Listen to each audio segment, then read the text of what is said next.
Assalamualaikum warahmatullahi wabarakatuh. Perkenalkan, nama saya Imam Bahrudin SPDI, Guru PAI Kabupaten Kediri. Oke, anak-anakku, kali ini kita akan menjelaskan tentang iman kepada qada dan qadar. Qadha dan qadar. Perhatikan video berikut. Pertanyaan, apa beda antara qadha dan qadar? Karena banyak orang masih bingung. Jawaban, Bismillah, wassalatu wassalamu ala rasulillah wa ba'du. Bagian dari rukun iman yang 6 adalah beriman kepada takdir. Ketika Nabi SAW ditanya oleh Jibril tentang iman, beliau SAW menjawab, yang artinya, kamu beriman kepada Allah, malaikat-malaikatnya, kitab-kitabnya, rasul-rasulnya, dan hari akhir, dan kamu beriman kepada qadar yang baik maupun yang buruk. Hadis riwayat Muslim. Dalam hadis di atas, ketetapan Allah disebut dengan istilah qadar. Sementara itu terkadang disebutkan dalam ayat dengan menggunakan istilah qadha. Seperti firman Allah Ta'ala yang artinya, dan ini perkara yang sudah ditetapkan. Quran Surat Maryam ayat 21. Lalu apa beda qadha dengan qadar? Ulama berbeda pendapat dalam hal ini.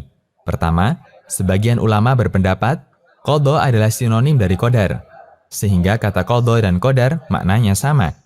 Dan ini sejalan dengan penjelasan sebagian ahli bahasa. Mereka menafsirkan qadar dengan qadha. Dalam Al-Qamus Al-Muhit dinyatakan, qadar adalah qadha dan hukum. Di antara ulama yang berpendapat demikian adalah Imam Ibnu Baz rahimahullah. Beliau pernah ditanya tentang perbedaan qadha dan qadar. Jawaban beliau, qadha dan qadar adalah dua kata yang artinya sama, yaitu sesuatu yang telah Allah qadhakan atau tetapkan dulu dan yang telah Allah takdirkan dulu. Bisa disebut qadha, bisa disebut takdir. Kedua, pendapat kedua, qadha dan qadar maknanya berbeda. Selanjutnya mereka berbeda pendapat mengenai batasannya. 1. Qadha lebih dahulu daripada qadar. Qadha adalah ketetapan Allah di zaman azali, sementara qadar adalah ketetapan Allah untuk apapun yang saat ini sedang terjadi. Al-Hafidh Ibnu Hajar mengatakan, para ulama mengatakan, Al-Qadha adalah ketetapan global secara keseluruhan di zaman azali. Sementara qadar adalah bagian-bagian dan rincian dari ketetapan global itu. Fathul Bari.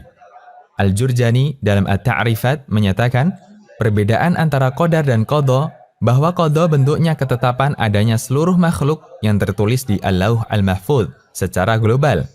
Sementara qadar adalah ketetapan adanya makhluk tertentu setelah terpenuhi syarat-syaratnya.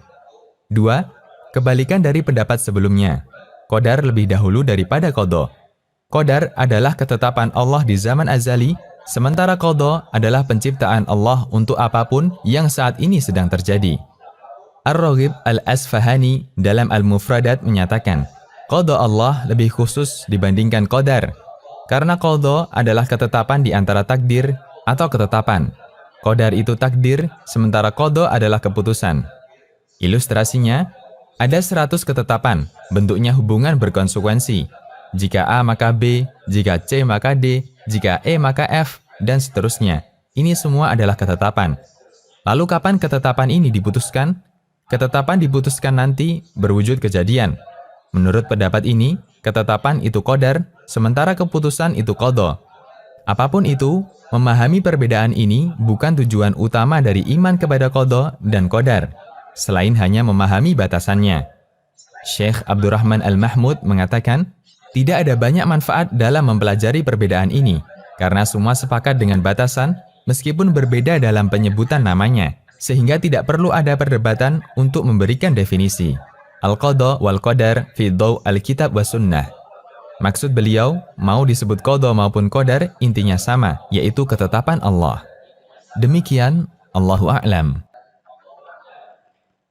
Nah, itu anak-anak. Terima kasih. Semoga bermanfaat bagi kalian semua. Dan selalu semangat belajar. Jangan lupa diresum dan dikirimkan ke gurunya masing-masing. Ihdinas siratal mustaqim. Wassalamualaikum warahmatullahi wabarakatuh.